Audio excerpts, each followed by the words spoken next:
Good morning. Thank you for joining me in this morning mindfulness practice. I want to talk to you about your invisible power. There was a book written by Genevieve Behrend. She was the only student of Judge Thomas Troward, who was a powerful teacher of the laws of the universe. And he wrote books like the Edinburgh Lectures and very deep material.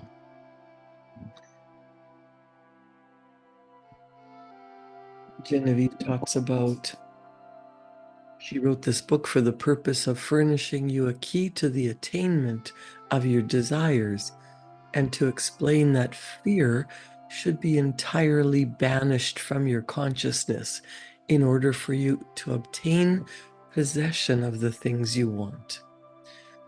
This presupposes, of course, that your desire for possession is based upon your aspiration for greater happiness. For example, you feel that the possession of more money, lands, or friends will make you happier, and your desire for possession of these things arises from a conviction that their possession will bring you freedom and contentment. In your effort to possess, you will discover that the thing you most need is to consistently be your best self. Gives a little story. One morning after class, a man came to me and asked if I would speak the word of supply for him, as he was sadly in the need of money. He offered me a $5 bill with the remark, "Dear madam, this is half of every dollar I have in the world. I am in debt. My wife and child do not have proper clothing. In fact, I must have money."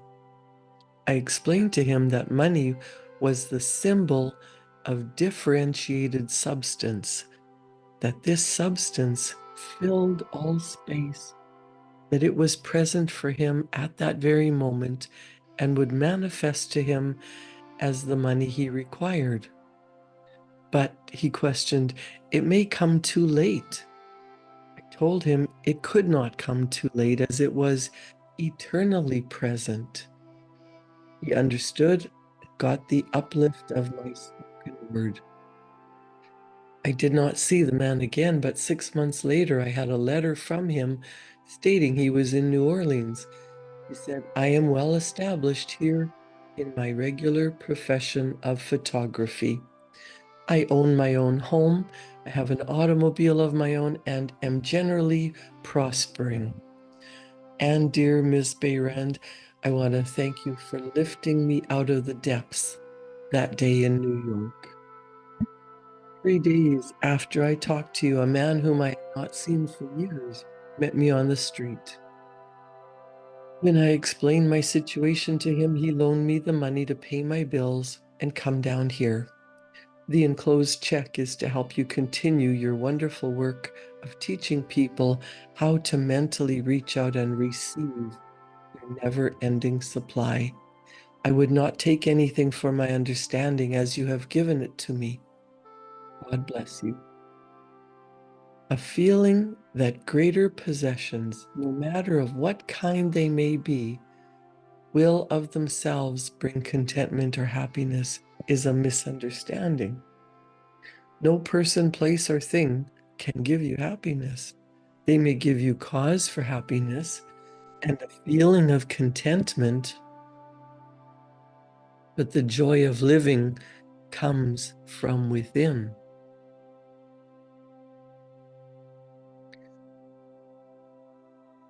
Therefore, it is recommended that you should make the effort to obtain the things which you feel will bring you joy, provided that your desires are in accord with the joy of living.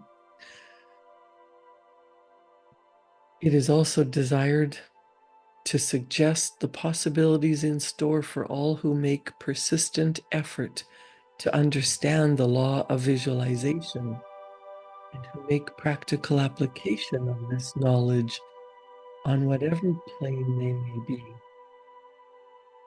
The word effort is not intended to convey the idea of strain. All study and meditation should be without strain or tension.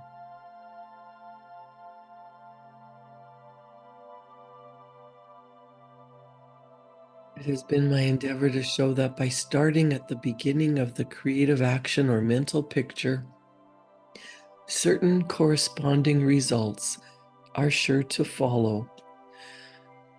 While the laws of the universe cannot be altered, they can be made to work under specific conditions, thereby producing results for individual advancement which cannot be obtained under the spontaneous workings of the law provided by nature. However far these suggestions I have given of the possibilities in store for you through visualizing may carry you beyond your past experience, they nowhere break the continuity of the law of cause and effect. If through the suggestions here given, anyone is brought to realize that his mind is a center in which, through and in which all power there is in operation, simply waiting to be given direction in the one and only way through which it can take specific action, and this means reaction in concrete or physical form, then the mission to which this book is dedicated has been fulfilled. Try to remember that the picture you think, feel, and see is reflected into the universal mind, and by the natural law of reciprocal action must return to you in either spiritual or physical form. Knowledge of this law of reciprocal action between the individual and the universal mind opens you to free access to all you may wish to possess or to be. It must be steadfastly borne in mind that all this can be true only for the individual who recognizes that he derives his power to make an abiding mental picture from the all-originating universal spirit of life and can be used constructively only so long as it is employed and retained in harmony with the nature of the spirit which originated it. To ensure this, there must be no inversion of the thought of the individual regarding his relationship to this universal originating spirit, which is that of a son through which the parent mind acts and reacts. Thus conditioned, whatever you think and feel yourself to be, the creative spirit of life is bound to faithfully reproduce in corresponding reaction. This is the great reason for picturing yourself and your affairs the way you wish them to be, as already existing facts, though invisible to the physical eye, and living in your picture. An honest endeavor to do this, always recognizing that your mind is a projection of the originating spirit, will prove to you that the best there is yours in all your ways. The best there is yours in all ways. You must feel what that would feel like. You have to be in alignment, in harmony, in the spirit. Your feeling must correspond to the picture.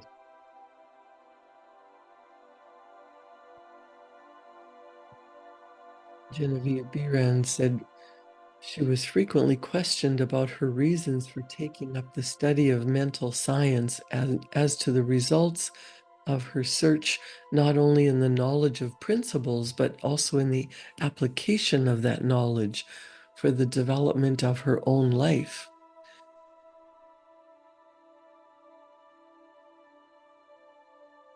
Judge Troward was the great master in mental science whose teaching is based upon the revelation born by the individual mind toward the universal creative mind, which is the giver of life, and the manner in which that relation may be invoked to secure expansion and fuller expression in the individual life.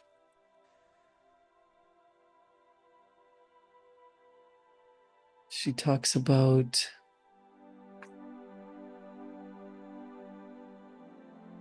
her attention being directed to the book, The Edinburgh Lectures on Mental Science by Thomas Troward. It interested her to see that Troward was a retired divisional judge from the Punjab, India. She purchased the book thinking that she would read it that evening, but just like most people, the book must be studied in order to be understood. If you give it your undivided attention, you start to understand, just like the book Think and Grow Rich. Thousands of people have read the book and not become rich, not change their lives, not become any happier or healthier or wealthier after reading Think and Grow Rich by Napoleon Hill. But that's because it is not a book that you read. It is one that you study, that you devour. That Bob Proctor was my mentor, and he studied parts of that book every day of his life for over 60 years, sometimes one paragraph at a time, one sentence at a time, or he would read the same chapter every day for 30 days to get into the spirit of the writer. Genevieve Behrand found the Edinburgh lectures to be extremely difficult, and she decided to purchase another book of Thomas Troward's in the hope that its study might not require so much effort. And she picked up the Dory lectures. She said it was a much simpler book. She found it also must be studied. It took her weeks and months to even get a vague concept of the meaning of the first chapter of Dory, which is entitled Entering into the Spirit of It. I mean by this that it took me months to enter into the spirit of what I was reading. But in the meantime, a paragraph arrested my attention as seeming the greatest thing I had ever read. I memorized it and devoured it with all my soul to enter into the spirit of Troward's words. And here is the paragraph. My mind is a center of divine operation. The divine operation is always for expansion and fuller expression. And this means the production of something beyond what has gone before, something entirely new, not included in the past experience, though proceeding out of it by an orderly sequence of growth.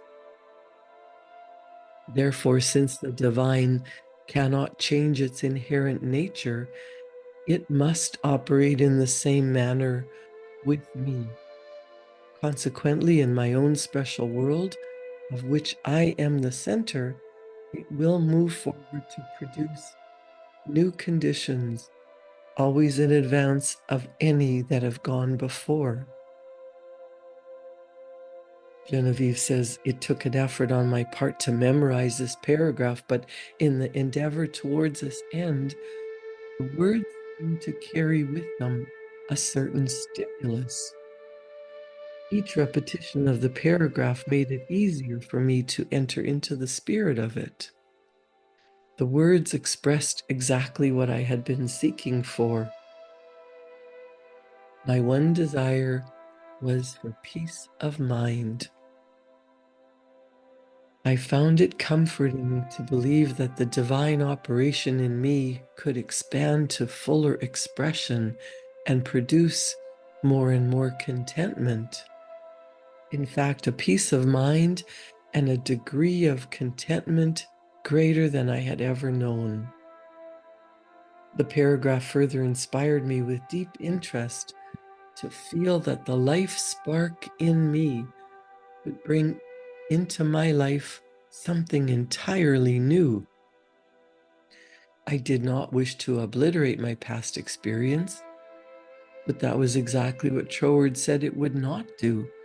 The divine operation would not exclude my past experience, but proceeding out of it would bring some new things that would transcend anything that I had ever experienced before.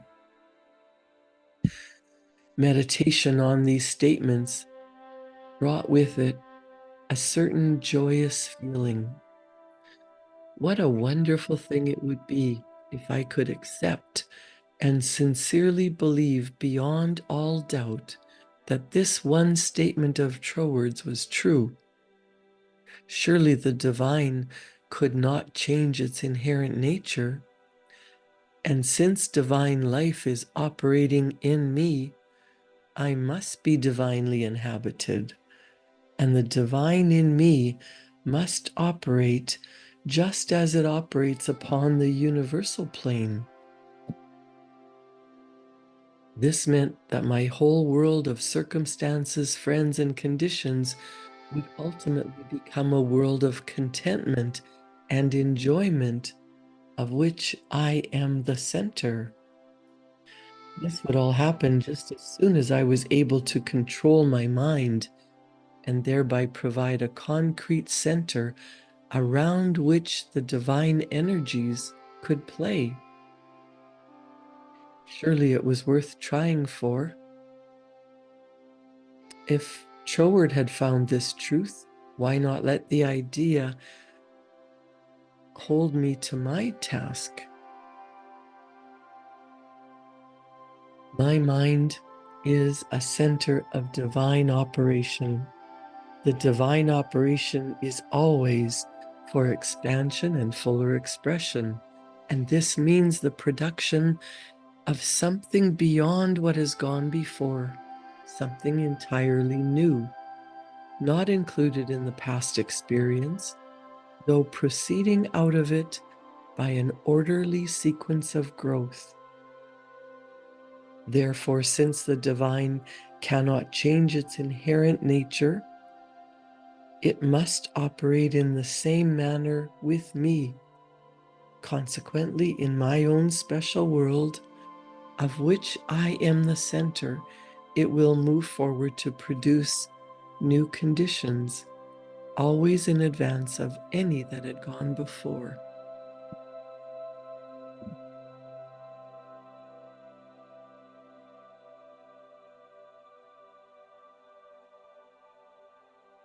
What would you bring into your experience? Proceeding out of your past, but moving into your future, into the now moment by visualizing. What brings you happiness? What do you believe in possessing would allow you to be happier, healthier, wealthier? Everyone has their own mind attached to the universal mind. That's a differentiation. You are an a, there's undifferentiated energy flowing to and through you, and it is being individualized in you. This true divine energy, this spirit of life is flowing to and through you. How would you direct that energy? What do you place your attention on? If you are divinely created and your mind is a center of divine operation, what would you create?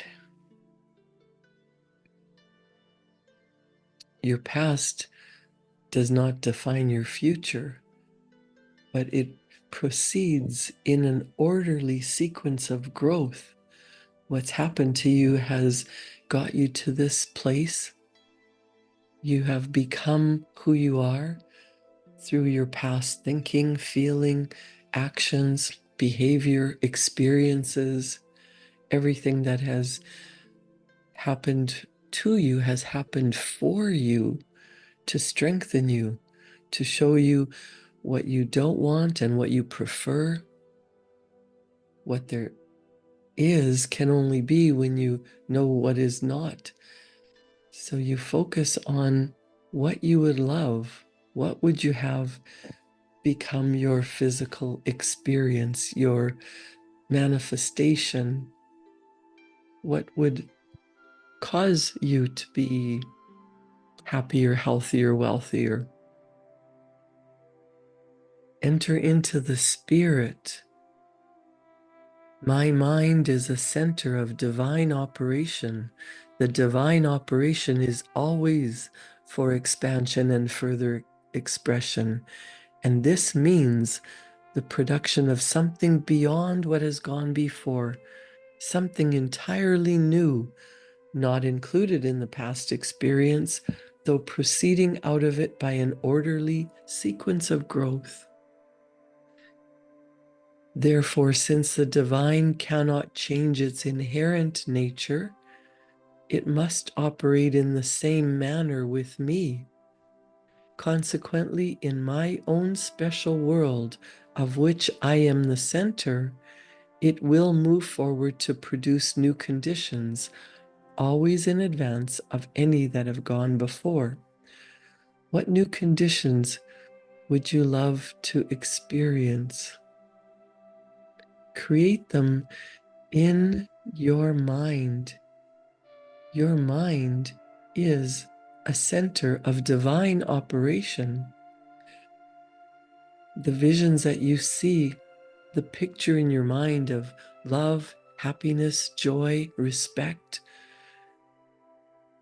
wealth, time and money, freedom, whatever you can visualize and feel connected to, what you're in harmony with, what you're in alignment with, your mind, spirit, body, bring it into physical form. Think thoughts of what you would love. What do you believe in having it will make you happy?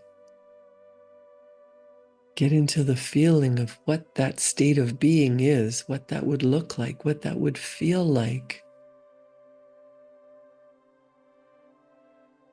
Take a deep breath in and relax into it, knowing that the picture in your mind is meant for you. That is the coming attractions of your life, because your mind is a center of divine operation.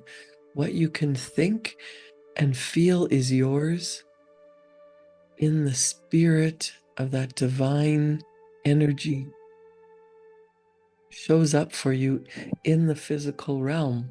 It is for you. Your mind is the center of divine operation. And as you think, as you feel, you start to get inspired ideas. You start to think of things that have never popped into your head before. Those are the new ideas that will take you to the next step, the next stage along the path to receiving the physical expression of what you're thinking, because the physical reality is the last stage. Everything starts in the mind. And if you understand that your mind is a center of divine operation, you are co-creating your life with the divine energy. Where do you put your attention? Visualize what brings you joy. Plant that image in your heart. Write it down. Write it down as if it's already happened. Write it out as if you're putting it in a diary to remember because it's already happened. I am so happy and grateful now that, and whatever it is that you saw in that beautiful vision, whatever is in your heart, whatever you believe will bring you more joy and happiness, write that down. Getting into the spirit that it is done, it is yours. Your whole world of circumstances, friends, conditions will ultimately become a world of contentment and enjoyment because you are the center of your life. Each one of us, our mind is a center of divine operation. Everything that has happened in your life is for your expansion, your growth, the further expression of the divine energy. Remind yourself, connect, tap into that divine energy. Feel it flowing to and through you, radiating out into the universe and attracting back to you everything that will fulfill your picture.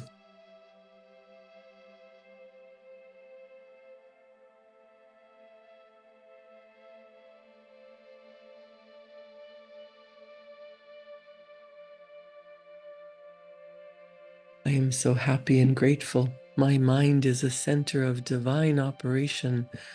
Whatever I can think with loving thoughts and feel, I bring into my life, my world, my experience.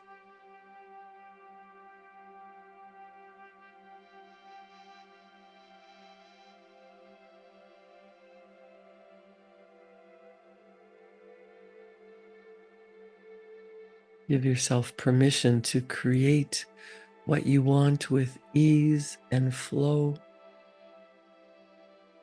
You are a joyful, happy, beautiful expression of the divine energy, an individualized version of the undifferentiated divine energy that is flowing to and through each one of us always. Create a wonderful day. Thank you for joining me in this morning mindfulness practice.